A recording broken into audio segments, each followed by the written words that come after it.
경제 뉴스를 픽해서 전해드리는 강성규의 픽. 첫 번째 키워드 확인하시죠. 21개 대학 학폭 기록 정시 반영. 얼마 전 국가수사본부장으로 임명됐던 정순신 변호사 아들의 학교 폭력이 KBS 보도로 드러나면서 낙마했죠. 이후 정부는 중대한 학교 폭력을 일으킨 가해 학생에 대한 기록을 졸업 뒤 4년까지 남기는 학교 폭력 근절 대책을 내놨습니다. 관련해서 대학들이 2025학년도 대입, 그러니까 현재 고등학교 2학년 학생들로부터 적용되는 학폭 기록 반영 계획을 발표했습니다. 전국 대학 196곳 중 147곳에서 학교 폭력 조치 사항을 자율 반영하기로 했는데요.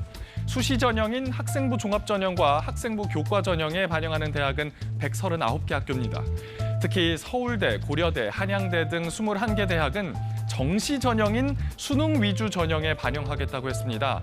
그러니까 수능을 잘 봐도 학교 폭력 기록으로 감점될 수 있는 거죠. 다만 얼마나 감점할지 같은 세부 내용은 내년 5월 말 모집 요강을 통해 안내할 예정이라고 합니다. 또 체육특기자 특별 전형은 학교 폭력 기록이 필수로 반영된다고 하네요. 이어서 두 번째 키워드입니다. 금리 오르니 2030 소비 큰 폭으로 감소. 요즘 고금리 고물가로 허리띠 졸라매는 분들 많으실 텐데요. 한국개발연구원 KDI가 금리가 오르면 누구보다 청년층의 부채 상환 부담이 늘고 소비가 크게 줄어든다는 연구 결과를 내놨습니다.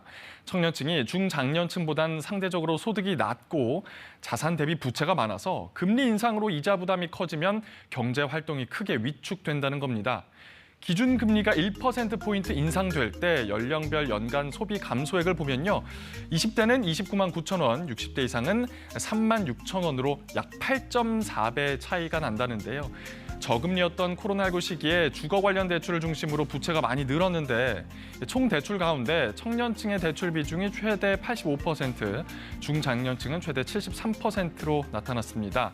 청년층 안에서도 부채가 많을수록 또 신용 점수가 낮을수록 소비는 더 크게 줄었습니다. 이들 청년의 단기 상환 부담을 줄일 정책 필요해 보입니다. 세 번째 키워드입니다.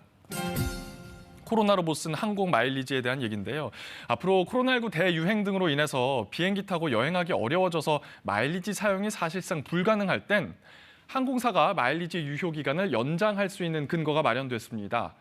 공정거래위원회가 대한항공과 아시아나항공의 불공정 약관 조항을 바로잡기로 했습니다. 앞서 항공사들은 코로나19로 최대 2년 6개월까지 3차례 마일리지의 유효 기간을 연장했는데요. 이건 일시적 혜택이었는데 이번 개정으로 연장에 대한 근거가 마련된 거죠.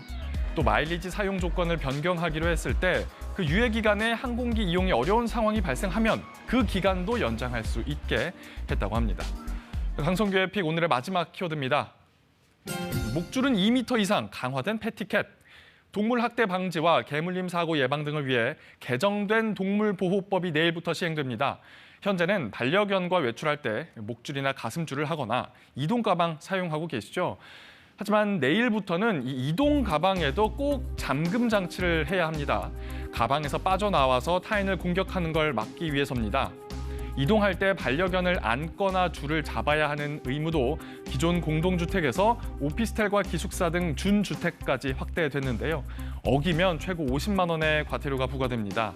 또 반려동물이 더 좋은 환경에서 생활할 수 있도록 묶어서 키울 때는 줄을 최소 2m 이상, 장시간 어두운 공간에서 기르는 건 역시 금지입니다. 반려동물과 타인 모두를 향한 존중과 배려 필수겠죠? 지금까지 강성규의 픽이었습니다.